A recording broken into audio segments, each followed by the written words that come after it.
সকাল সকাল উঠছি, সারা রাত ধরা খালি এরকমই বাতাস, দেন কি বাতাস উঠছে। তো ঘর বাড়ির অবস্থা অনেক বিচ্ছিরি হয়ে এই গেছিল। যে দেখেন তো ঝাড়ু দিচ্ছি বারবার, এই ওদিক চলে সিক্রেট যায়। জিনিস দেখাইলিস। কি সিক্রেট জিনিস আছে?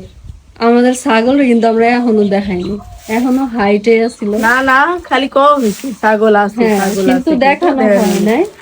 তো পাতা কয়বার করে সামলাম, তাও মানে এইদিকেই যায়, খালি এইদিকেই যায়, বুঝলাম না কি এলে যে এদিকে কিন্তু সোজা যা, তাও আমার পাতা গুলো লেগে যায়, পিছনে লেগে যাওয়া লাগে। মানে বাতাসের কারণে দেখেন এই জায়গাটা ঝাড়ু দিছে না, মানে বাতাসের কারণে হয় কি, মানে ঝাড়ু দেয় এইদিকে আর জায়গা ওই দিকে, মানে অতিরিক্ত বাতাস। আর আমাদের বাড়িটা এমন জায়গায় মানে পুরো বাতাসটা ডাইরেক্ট আমাদের বাড়ির মধ্যে আসে, কিন্তু এই কারণে মানে বাতাসটা ভালো লাগে গরমের সময়, এই বাতাসটাই কিন্তু মানুষ পছন্দ করে। আর আমার এদিকে অনেক ঘন ঘন কারেন্ট যায়, এমন অবস্থা। আর করেন না।